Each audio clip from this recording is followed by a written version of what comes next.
ನನ್ನ ಹೆಸರು ಸತ್ಯನಾರಾಯಣ ಅಂತ. ಇದು ನಮ್ಮ ಮಗ ಸಂತೋಷ್ ಅಂತ. ಇವ್ರ ಹೆಸರು ನಾವು ಪರ್ಚೇಸ್ ಮಾಡಿರೋದು ಮನೆ. ನಾವು ಈಗ ಆಲ್ರೆಡಿ ಇದಲ್ಲದೆ ಸುಮಾರು ಏರಿಯಾಗಳಲ್ಲಿ ಬಡಾವಣೆ ನಿರ್ಮಾಣ ಮಾಡಿ ಹತ್ತತ್ರ ನೀವು 1,500-2,000 ನಿವೇಶನಗಳ ಮಾರಾಟ ಮಾಡಿ ಇವತ್ತವರೆಗೂ ಒಂದು ಕಪ್ಪು ಚುಕ್ಕೆ ನಮ್ಮಲ್ಲಿಲ್ಲ. ಯಾವುದೇ ರೈತರನ್ನ ಬಲಾತ್ಕಾರ ಮಾಡಿ ಬಲವಂತ ಮಾಡಿ ಸಬ್ಸಿಡಿ ಕರ್ಕೊಂಡೋಗೋದಾಗಲಿ ಎಲ್ಲಿ ಕರ್ಕೊಂಡೋಗಾಗಲಿ ಬಲವಂತ ಮಾಡಿ ಎಲ್ಲೂ ನಾವು ರೈತರುಗಳಿಗೆ ತೊಂದರೆ ಕೊಟ್ಟಿಲ್ಲ. ಆಮೇಲೆ ಮೂಲತಃ ನಾವು ಇಲ್ವಾಲ ಗ್ರಾಮದವ್ರೆ. ಮತ್ತು ಇಲ್ವಾಲದಲ್ಲಿ ನಮ್ಮದು 18-20 ಎಕರೆ ಜಮೀನು ಇತ್ತು. ಅದನ್ನು ಮಾರಾಟ ಮಾಡಿದ್ಮೇಲೆ ಆ ದುಡ್ಡನ್ನು ತಗೊಂಡು ತಿರ್ಗಾ ಜಮೀನು ತೆಗೆದು ಲೇಔಟ್ ಮಾಡ್ತೀವಿ ಬಿಟ್ಟರೆ ನಾವು ಎಲ್ಲಿಂದ ನಾವು ರಿಯಲ್ ಎಸ್ಟೇಟ್ ಮಾಡೋಕ್ಕೆ ಅಂತ ಬಂದವರಲ್ಲ. ನೀವು ಮೂಲ ಇಲ್ವಾಲದವರೇ? ಇಲ್ವಾಲದವರೇ ನಾವು. ಓಕೆ.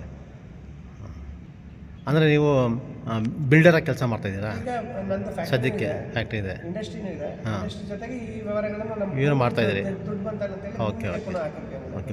ದುಡ್ಡನ್ನ ಭೂಮಿಗೆ ಹಾಕಿದ್ರಿ ನೀವು. ಈಗ ಈ ಜಮೀನು ಪರ್ಚೇಸ್ ಮಾಡಿ ಎಷ್ಟು ದಿನ ಆಯ್ತು ಸರ್ ತಾವು? ಈ ಜಮೀನು ಮಾಡಿ ಡಿಸೆಂಬರ್ 10ನೇ ತಾರೀಕು ಪರ್ಚೇಸ್ ಮಾಡಿದ್ವಿ. ಓಕೆ, ಡಿಸೆಂಬರ್ 10ಕ್ಕೆ ಪರ್ಚೇಸ್ ಮಾಡಿದ್ರಿ.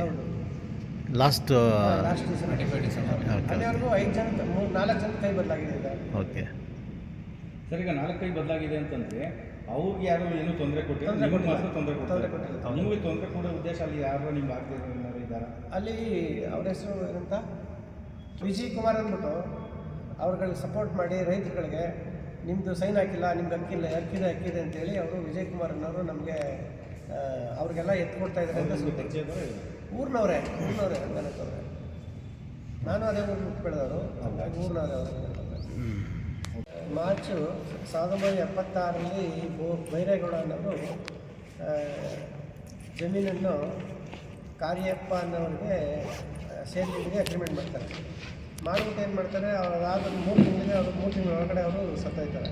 ಸತ್ತೋಗ್ಲಾಗಿ ಅವ್ರ ಇಬ್ಬರು ಹೆಂಡ್ತಿರು ಏನು ಮಾಡ್ತಾರೆ, ಅವ್ರು ಸತ್ತೋದು ಆಗ್ಲಾಗಿ ಇಬ್ಬರು ಹೆಂಡ್ತಿ ಹೆಸರು ಖಾತೆ ಆಗುತ್ತೆ. ಖಾತೆ ಆದಮೇಲೆ ಯಾರು ಅಗ್ರಿಮೆಂಟ್ ಮಾಡಿದ್ರು ಅವರು ಪೂರ್ತಿ ಹಣ ಇಸ್ಕೊಂಡು ಮಕ್ಕಳು ಮದುವೆ ತರಿಸಿ ಮನೆಗೆ ಸಾಲ ತೀರ್ಸೋಕ್ಕೆ ಅಂತೇಳಿ 76 ಆಗಸ್ಟಲ್ಲಿ ಸೇಲ್ ಮಾಡ್ತಾರೆ. 262 2 ಎಕರೆ 39 ಗುಂಟೆ ಪ್ಲಸ್ 5 ಗುಂಟೆ ಖರಾಬ್ ಸೇರಿ 1976 ಮಾರ್ಚ್ ತಿಂಗಳಲ್ಲಿ ಬೈರೇಗೌಡ ಅನ್ನೋರು ಕಾವೇರಪ್ಪ ಅನ್ನೋರಿಗೆ ಅಗ್ರಿಮೆಂಟ್ ಮಾಡ್ತಾರೆ. ಅಗ್ರಿಮೆಂಟ್ ಮಾಡಿ ಒಂದು 3 ತಿಂಗಳ ಒಳಗಡೆ ಅವರು ಸತ್ತೋಗಿರ್ತಾರೆ. ಸತ್ತೋಗ್ಲಾಗಿ ಅವ್ರಿಗೆ ಇಬ್ಬರು ಹೆಂಡ್ತಿರು ಇರ್ತಾರೆ. ಇಬ್ಬರು ಹೆಂಡ್ತಿರು ಬಂದು ಏನು ಮಾಡ್ತಾರೆ, ಕಾವೇರಪ್ಪನ ಅಗ್ರಿಮೆಂಟ್ ಆಗಿರೋದ್ರೆ ಸೇಲ್ ಡೀಡ್ ರಿಜಿಸ್ಟರ್ ಮಾಡ್ಕೊಳ್ತಾರೆ. ರಿಜಿಸ್ಟರ್ ಮಾಡಿಕೊಟ್ಮೇಲೆ ಕಾವೇರಪ್ಪನವರು ತೆಂಗಿನ ಮರಗಳು ಹಾಕಿ ತೆಂಗಿನ ತೋಟ ಮಾಡ್ಕೊಂಡು ಅಲ್ಲೇ ಎಲ್ಲ ಇದು ಮಾಡ್ಕೊಂಡು ಬೇಸಾಯ ಮಾಡ್ತಿರ್ತಾರೆ. ಈ ಮಧ್ಯೆ ಏನಾಗುತ್ತೆ, 2005ವರೆಗೂ ಅವ್ರು ಪೊಸಿಷನ್ ಇರ್ತಾರೆ. 2005ರಲ್ಲಿ ಪೊಸಿಷನ್ ಇದ್ದಾಗ ಅಲ್ಲಿಂದ ಬಂದು ಬಸವರಾಜು ಅನ್ನೋರಿಗೆ ಮಾರಾಟ ಮಾಡ್ತಾರೆ. ಬಸವರಾಜು ಅನ್ನೋರು 2012ರಲ್ಲಿ ಆನಂದ್ ನಾಯ್ಡು ಅನ್ನೋರಿಗೆ ಅಗ್ರಿಮೆಂಟ್ ಆಗಿಬಿಟ್ಟು 2022ರಲ್ಲಿ ಅನ್ವೇಷಣೆಲ್ಲ ಆಗಿರ್ತಾರೆ. ಪ್ರಾಪರ್ಟಿ ಅನ್ವೇಷಣೆಲ್ಲ ಮಾಡಾದ್ಮೇಲೆ 2022ರಲ್ಲಿ ಆನಂದ್ ನಾಯ್ಡು ಅನ್ನೋರು ಬೆಂಗಳೂರಿನವ್ರಿಗೆ ಮಾರಾಟ ಮಾಡ್ತಾರೆ. ಆನಂದ್ ನಾಯ್ಡು ಅನ್ನೋರು ನಮಗೆ ಅಂದರೆ 2025 ಡಿಸೆಂಬರ್ ತಿಂಗಳಲ್ಲಿ ನಾವು ಅವ್ರ ಹತ್ರ 9 ಕೋಟಿ ಕೊಟ್ಟು ಸರ್ಕಾರಿ ಖರ್ಚು ಸೇರಿ 10 ಕೋಟಿಗೆ ಪರ್ಚೇಸ್ ಮಾಡ್ತೀವಿ. ಅವ್ರು ಪರ್ಚೇಸ್ ಮಾಡೋಕ್ಕೆ ಮುಂಚೆನೇ ಏನಾಗಿರುತ್ತೆ, ಈ ಜಮೀನು ಆನಂದ್ ನಾಯ್ಡು ಅವರು ಮೂಲದಲ್ಲಿ MDAದಲ್ಲಿ ಪ್ರಾಧಿಕಾರದಲ್ಲಿ ಪ್ಲಾನ್ ಅಪ್ರೂವ್ ಮಾಡಿಸಿರ್ತಾರೆ. ನಮ್ಗೆ ಅದು ಸರಿ ಬರಲ್ಲ ಅಂತೇಳಿ ನಾವೇನು ಮಾಡ್ತೀವಿ, ಮಾಡಿಫೈ ಪ್ಲಾನ್ಗೆ ಅಪ್ಲೈ ಮಾಡ್ಕೊಂಡು ಮಾಡಿಫೈ ಪ್ಲಾನ್ನ ಡಿಸೆಂಬರ್ ತಿಂಗಳಲ್ಲಿ ನಮಗೆ MDAಯಿಂದ ಕೊಡ್ತಾರೆ. ಡಿಸೆಂಬರ್ ತಿಂಗಳಲ್ಲಿ MDAಯಿಂದ ಪ್ಲಾನ್ ಸಿಕ್ಕಿದ ನಂತರ ಸ್ಥಳದಲ್ಲಿ ನಾವು ಕೆಲಸ ಮಾಡೋಕ್ಕೆ ಬರ್ತೀವಿ. ಕೆಲಸ ಮಾಡೋಕ್ಕೆ ಬಂದು ಶುರು ಮಾಡಿ ಒಂದು 10 ದಿವಸ ಕೆಲಸ ಮಾಡಿದ್ದೀವಿ. ಅಂದರೆ ಡ್ರೈನೇಜ್ ತೆಗೆಯೋದು, ಮಾರ್ಕಿಂಗ್ ಹಾಕೋದು ಮತ್ತು ಕಲ್ಲುಗಳೆಲ್ಲ ನಡೆದು ಮಾಡ್ತಾಯಿದ್ವಿ. ಅಷ್ಟು ಮಧ್ಯೆ ಒಂದು 10-15 ಜನ ಲೇಡೀಸ್ಗಳು ಗಂಡಸರು ಎಲ್ಲ ಸೇರಿಸಿ ನಮ್ಮದು ಜಮೀನಿದು, ನಮ್ಮ ತಂದೆ ತಾಯಿ ಜಮೀನಿದು, ನೀವು ಯಾರು ನಮ್ಮ ಒಳಗೆ ಬರೋಕ್ಕೆ ಅಂಥೇಳಿ ನಮಗೆ ಗಲಾಟೆ ಮಾಡಿ ಇದು ಮಾಡ್ತಾರೆ. ಮಾಡಿದಾಗ ನಾವು ಒಂದು ಪೊಲೀಸ್ ಕಂಟ್ರೋಲ್ ರೂಮ್ಗೆ ಫೋನ್ ಮಾಡ್ತೀವಿ, ಇದು ಹಿಂಗೆ ಮಾಡ್ತಾಯಿದ್ದಾರೆ ಅಂತ. ತಕ್ಷಣ RGP ಬರುತ್ತೆ. ಅದು ಬಂದಮೇಲೆ ಅವರು ಬಂದು ಏನಪ್ಪ ಅಂತ ವಿಚಾರ ಮಾಡ್ತಾರೆ. ಇದಾದಮೇಲೆ ಏನಾಗುತ್ತೆ, ಇಲ್ವಾ ಸ್ಟೇಷನ್ಗೆ ಫೋನ್ ಮಾಡ್ತೀವಿ. ಅವರು ಬಂದು ಎಲ್ಲ ಬಂದುಬಿಟ್ಟು ಇನ್ನೇನು ಮಾಡಿ ಏನಿದು ಗಲಾಟೆ ಅಂತ ಕೇಳ್ತಾರೆ. ನಾವು ಇರೋ ವಿಚಾರ ಎಲ್ಲ ಹೇಳ್ತೀವಿ. ಈ ಥರ ಹಿಂಗೆ ಜಮೀನು ಪರ್ಚೇಸ್ ಮಾಡಿದ್ವಿ, ಈ ಥರ ಆಗಿದೆ ಹಿಂಗೆ ಬಂದು ಕೆಲಸ ಮಾಡುವಾಗ ನಮ್ಮದು ಜಮೀನು ಅಂತೇಳಿ ಬಂದುಬಿಟ್ಟು ಈ ಜನಗಳೆಲ್ಲ ಬಂದು ತಡೆ ಮಾಡ್ತಾಯಿದ್ದಾರೆ ಜಮೀನು ಅಂತ ಹೇಳ್ತೀವಿ. ಅದಕ್ಕೆ ಪೊಲೀಸ್ನವರು ಎಲ್ಲ ದಾಖಲಾತಿ ಏನೇನು ದಾಖಲೆ ಇದ್ದಾಗ ಸ್ಟೇಷನ್ಗೆ ಬನ್ನಿ ಅಂತ ಹೇಳ್ತಾರೆ. ನಾವು ಸ್ಟೇಷನ್ ತಗೊಂಡೋಗಿ ಹೋಗ್ಬಿಟ್ಟು ಎಲ್ಲ ದಾಖಲಾತಿಗಳನ್ನು ಕೊಟ್ಬಿಟ್ಟು ಬಂದಮೇಲೆ ತಿರ್ಗಾ ಬಂದು ಗಲಾಟೆ ಮಾಡ್ತಾರೆ. ಆವಾಗ ನಾವೇನು ಮಾಡ್ತೀವಿ, ಸೀನಿಯರ್ ಸಿವಿಲ್ ಕೋರ್ಟಲ್ಲಿ ಇಂಜೆಕ್ಷನ್ ತರ್ತೀವಿ ಇವ್ರುಗಳ ಮೇಲೆ. ತಂದುಬಿಟ್ಟು ಪುನಃ ಕೆಲಸ ಮಾಡೋಕ್ಕೆ ಹೋದಾಗ ಪುನಃ ಅಡ್ಡ ಬಂದು ಮನಿಕೊಳ್ಳೋದು, JCB ಮನಿಕೊಳ್ಳೋದು, ತಲೆಗೆಲ್ಲ ಮಣ್ಣು ಇಟ್ಕೊಳ್ಳೋದು, ನಮ್ಮದು ಆಸ್ತಿ ಅಂತೇಳಿ ನಮಗೆ ತಡೆ ಮಾಡಿ ತೊಂದರೆ ಕೊಡ್ತಾಯಿದ್ದಾರೆ. ಇವ್ರುಗಳು ಈ ಜಮೀನನ್ನು ಅಲ್ಲದೆ ಈ ಮೇಲ್ಭಾಗ ಜಮೀನು ಇರುತ್ತೆ 263ನೇ ನಂಬರ್. ನಮ್ಮ ಈ 262 ಜಮೀನು ಮಾರಾಟ ಮಾಡೋ ಟೈಮಲ್ಲಿ ಇವರೇ ಏನು ಮಾಡಿದ್ದಾರೆ, ಚೆಕ್ ಬಂದಿಲ್ಲಿ ಮೇಲ್ಭಾಗ 263 ಸರ್ವೆ ನಂಬರ್ ನಮ್ಮದೇ ಬಾಪ್ತು ಅಂತ ತೋರಿಸ್ಕೊಂಡಿದ್ದಾರೆ.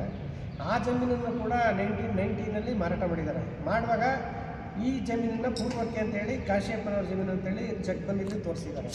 ಅದಾದಮೇಲೆ 1996ಅಲ್ಲಿ ಇವ್ರುಗಳು ಇವ್ರದ್ದು ಇಲ್ಲಾಂದರೆ ಒಂದು 20-30 ಎಕರೆ ಜಮೀನು ಇರುತ್ತೆ. ಈ ಎಲ್ಲ ಜಮೀನುಗಳನ್ನು ಅವರುಗಳು ಸೆಟ್ಲ್ಮೆಂಟ್ ಡೀಡ್ ಅಂದರೆ ಪಾಲ್ಪಾರ್ಗತ್ನಂದರೆ ತಾಯಿ ಹಿರಿ ಮನೆ ಯಜಮಾನರು ಸತ್ತೋಗ್ಲಾಗಿ ಇವ್ರುಗಳು ಪಾರ್ಟಿಷನ್ ಡೀಡ್ ಮಾಡ್ಕೊಂಡಿದ್ದಾರೆ. ಅಲ್ಲೂ ಕೂಡ ಈ ಜಮೀನು ಬಗ್ಗೆ ಎಲ್ಲೂ ವರ್ಣನೆ ಮಾಡಿಲ್ಲ, ಒಟ್ಟು ಎಕ್ಸ್ಪ್ಲೇನ್ ಮಾಡಿಲ್ಲ. ಈ ದುಡ್ಡಿನ ಆಸೆಗೋಸ್ಕರ ಈಗ ಬಂದ್ಬಿಟ್ಟು ಹಿಂಗೆ ಕುತ್ಕೊಬಿಟ್ಟು ನಮ್ಮದು ಜಮೀನು ಅಂತ ಜಾಗದಲ್ಲಿ ತೊಂದರೆ ಕೊಡ್ತಾ ಇದ್ದಾರೆ. ಸರ್, ಈಗ ನೀವು ಏನೀಗ ಪ್ರಾಪರ್ಟಿಲಿದ್ದೀರಿ, ಆ ಪ್ರಾಪರ್ಟಿ ಅವರು ಕ್ರಯ ಮಾಡಿದ್ಮೇಲೆ ಇನ್ನೊಂದು ಪ್ರಾಪರ್ಟಿನ ಚೆಕ್ ಬಂದಿಲ್ಲಿ ತೋರಿಸ್ಕೊಂಡು ನಮ್ಮದೇ ಬಾಪ್ತು ಅಂತ ತೋರಿಸ್ಕೊಂಡಿದ್ದಾರೆ ಅಂತ ಹೇಳಿದ್ರಿ. ಅದನ್ನು ಮಾರ್ತಾರೆ. ಅದನ್ನು 1990ಯಲ್ಲಿ ಮಾರಾಟ ಮಾಡ್ತಾರೆ. ಅದನ್ನು ಮಾರಿದಾಗ ಈ ಚೆಕ್ ಬಂದಿನಲ್ಲಿ ಇವ್ರು ಯಾರು ಮಾರಿರ್ತಾರೆ ಅವರ ಹೆಸರು ತೋರಿಸಿದಾರಾ? ಕಾಶ್ಯಪ್ಪ ಅಂತ. ಓಕೆ, ಅದು ಕೂಡ ಇಂಪಾರ್ಟೆಂಟು. ಅದಾದಮೇಲೆ 96ರಲ್ಲಿ ಇವರು ಜಮೀನುಗಳೆಲ್ಲ ಪಾಲ್ಪಾರಿಗತ್ ಮಾಡ್ಕೊಂಡಿದ್ದಾರೆ.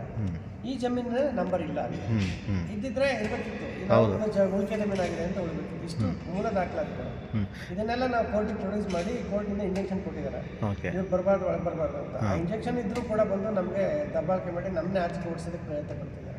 ಈಗ ಇಂಜೆಕ್ಷನ್ ಇದೆ ಅಂದರೆ ಪೊಲೀಸ್ ಪ್ರೊಟೆಕ್ಷನ್ ನಿಮ್ಗೆ ಸಿಗ್ತಾ ಇಲ್ವಾ? ಪೊಲೀಸ್ನವ್ರ ಹತ್ರ ಹೋಗಿ ನಾವೀಗ ಕಂಪ್ಲೇಂಟ್ ಕೊಟ್ಟಿದ್ದೀವಿ. ಪೊಲೀಸ್ ಅವರು FIR ಮಾಡಿದ್ದಾರೆ. ಅವರು ಯಾವತ್ತು ಇದಾದ್ಮೇಲೆ ಇಂಜೆಕ್ಷನ್ ಬಂದಮೇಲೆ ಇಂಜೆಕ್ಷನ್ ಆದೇಶ ಆದಮೇಲೆ ಬಂದಿಲ್ಲ ಪೊಲೀಸ್. ಎಷ್ಟು ದಿನ ಅದು ಇಂಜೆಕ್ಷನ್ ಆರ್ಡ್ರಾಗಿ? ಒಂದು 8ನೇ ತಾರೀಕು ಆಗಿದೆ. 8ನೇ ತಾರೀಕು ಇಂಜೆಕ್ಷನ್ ಆದಮೇಲೆ ನೀವು ಅಲ್ಲಿ ಹೋಗಿದ್ದೀರಿ, ನೀವು ಅಲ್ಲಿಗೆ ನಿಮ್ಮ ಪ್ರಾಪರ್ಟಿಗೆ ನೀವು ಹೋಗಿದ್ರಿ. ಸೊ ಅವರು ಸ್ಟ್ರೆಸ್ ಪಾಸ್ ಆಗಿ ನಿಮ್ಮ ಪ್ರಾಪರ್ಟಿ ಒಳಗಡೆ ಬಂದಿದ್ದಾರೆ. ಅದಾದಮೇಲೆ ಮತ್ತೆ ಕಂಪ್ಲೇಂಟ್ ಏನಾರು ಮಾಡಿದ್ದೀರಾ ನೀವು? ಕಂಪ್ಲೇಂಟ್ ಮಾಡಿದ್ದೀರಿ. ನಮ್ಮನ್ನ ಕರೆಸಿದ್ರು ಸ್ಟೇಷನ್ಗೆ. ಅವ್ರುಗಳನ್ನು ಒಂದು 8-10 ಜನ ಕರೆಸಿದ್ರು ಪೊಲೀಸ್ ಸ್ಟೇಷನ್ಗೆ. ಎಲ್ಲ ಅವ್ರದ್ದು ಕೇಳಿದ್ರು, ನಮ್ದನ್ನು ಕೇಳಿದ್ರು. ಅದಾದಮೇಲೆ ನಾವು ಇದೆಲ್ಲ ಎಕ್ಸ್ಪ್ಲೈನ್ ಮಾಡಿದ್ವಿ. ಮಾಡ್ಬಿಟ್ಟು ತಿರ್ಗಿ ಕೆಲಸ ಮಾಡಕ್ಕೆ ಹೋದರೆ ಬಂದ್ಬಿಟ್ಟು ಅಡ್ಡ ಹಾಕೊಂಡ್ಬಿಟ್ಟು ಅವ್ರನ್ನೇ ತಲೆ ಮೇಲೆ ಮಣ್ಣು ಇಟ್ಕೊಳ್ಳೋದು, IHS ಶಬ್ದಗಳಿಂದ ಬೈಯೋದು, ಪೊಲೀಸ್ ಅವ್ರು ದುಡ್ಡು ಕೊಟ್ಕೊಂಡು ಕರ್ಕೊಬರ್ತಾ ಇದ್ದಾರೆ ಅಂತ ಹೇಳೋದು, ಇವೆಲ್ಲ ಮಾಡಿ ಇದು ಮಾಡ್ತಿದ್ದಾರೆ. ಯಾವುದೇ ಇದನ್ನ ನಾವು ಯಾವುದೇ ಕಾನೂನು ದೃಷ್ಟಿ ಬಿಟ್ಟು ಕಾನೂನು ಇದ್ಬಿಟ್ಟು ಏನೂ ಮಾಡಿಲ್ಲ ನಾವು. ಅವ್ರು ಬಂದಾಗ ನೀವೇನಾದರೂ ವಿಡಿಯೋ ಮಾಡಿ ಇಟ್ಕೊಂಡಿದ್ದೀರಾ? ಅವರು ಯಾರು ಬಂದಾಗ ಅವ್ರು ಬಂದು ನಿಮ್ಮ ಮೇಲೆ ಗಲಾಟೆ ಮಾಡುವಾಗ ಎಲ್ಲ ಇದೆ, ಅದನ್ನು ಪೊಲೀಸ್ನವ್ರಿಗೆ ತೋರಿಸಿದ್ದೀರಾ? ಪೊಲೀಸ್ಗೆ ಕೊಟ್ಟಿದ್ದೀವಿ. ಈಗ ನಿನ್ನೆ ಕೇಸ್ ಫೈಲ್ ಮಾಡುವಾಗ ಕೊಟ್ಟಿದ್ದೀವಿ, FIR ಹಾಕಿ ಕೊಟ್ಟಿದ್ದೀವಿ ಪೊಲೀಸ್. ಎಷ್ಟು ಜನ ಮೇಲೆ FIR ಆಗಿದೆ? ಅದು FIR ಕುಟುಂಬದ ಹೆಸರುಗಳು ನಮ್ಗೆ ಗೊತ್ತಿಲ್ಲದೆ ಕಾಮನ್ ಆಗಿ ಕೊಟ್ಟಿದ್ದೀರಿ. FIR ಆಗಿದೆಯಾ? FIR ಆಗಿದೆ. ಓಕೆ, ಅದ್ರ ಬಗ್ಗೆ ತಿಳ್ಕೊಬೇಕು. ನಿನ್ನೆ ಅಷ್ಟೇ. ಯಾವ FIR ಯಾವಾಗ ಆಯಿತು? ಮೊನ್ನೆ FIR ಆಗಿದೆ. ಓಕೆ, 76 ಮಾರಾಟ ಮಾಡಿರೋದು. ಅದಾದ ನಂತರ 4 ಬದಲಾಗಿದ್ದು ನಮಗೆ ನಾವು ಪರ್ಚೇಸ್ ಮಾಡಿರೋದು ಡಿಸೆಂಬರ್ಲಿ. ಅದಕ್ಕಿಂತ ಅವ್ರಿಗಿಂತ 2005ರಲ್ಲಿ ಮಾರಾಟ ಮಾಡಿರೋದು ಕಾರ್ಯಪ್ರವರು. ಅದಲ್ಲದೆ 2022ರಲ್ಲಿ ಆನಂದ್ ನಾಯ್ಡು ಅವ್ರಿಗೆ ಮಾರಾಟ ಮಾಡಿರೋದು ಸೇಲ್ಗಳು. ಎಲ್ಲದರದ್ದು ECಗಳಿದೆ. ಹಾಗೂ ನಾವು ದಾಖಲಾತಿ ಸಮೇತನೇ ನಾವು ಪೊಲೀಸ್ ಸ್ಟೇಷನ್ಗೆ ನಾವು ಹೋಗಿ ಈ ಥರ ಹಿಂಗೆ ನಮ್ಗೆ ತೊಂದರೆ ಕೊಡ್ತಾಯಿದ್ದಾರೆ ಅಂತೇಳಿ ನಾವು ಪತ್ರ ಮುಖೇಂದ್ರ ಕಂಪ್ಲೇಂಟ್ ಕೊಟ್ಬಿಟ್ಟು ಅಷ್ಟೇ. ಆಮೇಲೆ ಕೋರ್ಟಿಂದ ಇಂಜೆಕ್ಷನ್ ಆರ್ಡರ್ ಆಗಿದೆ.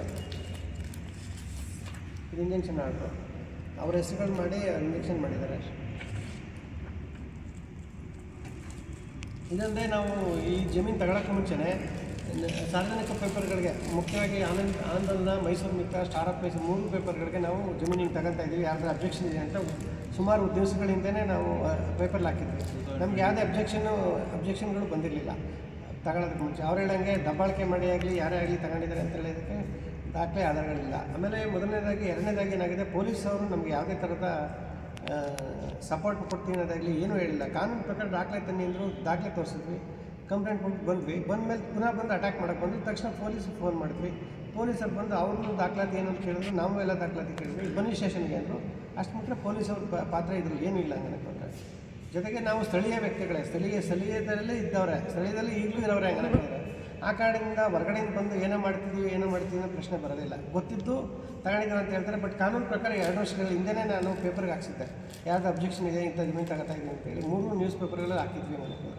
ಇದೆಲ್ಲ ದಾಖಲಾತಿಗಳಿದ್ರು ಕೂಡ ನಮ್ಮನ್ನೇ ಜಮೀನು ಹತ್ರಕ್ಕೆ ಹೋಗಿ ಬಂದು ಬೇಕು ಅಂತ ಉದ್ದೇಶಪೂರ್ವಕ ಎಲ್ಲ ಹೆಂಗಸುಗಳನ್ನ ಬಿಡ್ತಾ ಇದ್ದಾರೆ. ಮನೆಯವರು ಒಂದು 10-15-20 ಜನ ಹೆಂಗಸುಗಳೇ ಬಂದು ಅಡ್ಡ ಹಾಕೊಳ್ಳೋದು, ಇದು ಮಾಡೋದು, ಎದುರಿಸೋದು, ಏನೋ ಮಾಡಲಿ ಅನ್ನೋದು ಮಾಡ್ತಾಯಿದ್ರು. ನಾವು ಯಾವುದೇ ಕಾನೂನು ಉಲ್ಲಂಘನೆ ಕೆಲಸನ ಇದುವರೆಗೂ ಮುಟ್ಟಿಲ್ಲ, ಮಾಡೋ ಇಲ್ಲ ನನಗೆ. ಇದು ವಿಚಾರ. ಪೊಲೀಸರಂತೂ ಯಾವುದೇ ಪಾತ್ರಕ್ಕೂ ಬಂದಿಲ್ಲ. ನಾವು ಕಂಪ್ಲೇಂಟ್ ಮಾಡಿರೋದಕ್ಕೆ ರೆಕಾರ್ಡೇ ಇದೆ.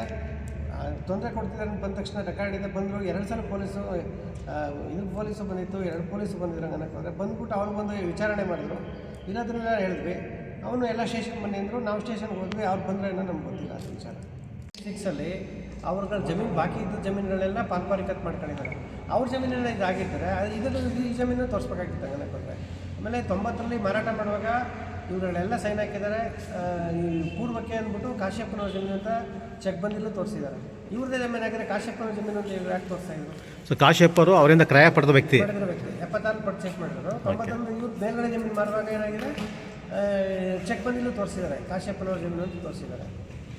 ಸೊ ನಿಮ್ಮ ಮೇಲೆ ಸುಮ್ಮನೆ ವಿನಾಕಾರಣ ಬಂದು ನಿಮ್ಮ ಮೇಲೆ ತೊಂದರೆ ಕೊಟ್ಟು ಜಗಳ ಕ್ರಿಯೇಟ್ ಮಾಡಿ ನಮ್ಮನ್ನು ಯಾವುದಾದ್ರು ಕ್ರಿಮಿನಲ್ ಪ್ರಕರಣ ಸಿಗಿಸ್ಬೇಕು ಅನ್ನೋ ಉದ್ದೇಶಕ್ಕೋಸ್ಕರ ಹಿಂಗೆಲ್ಲ ಮಾಡ್ತಾಯಿದ್ದಾರೆ.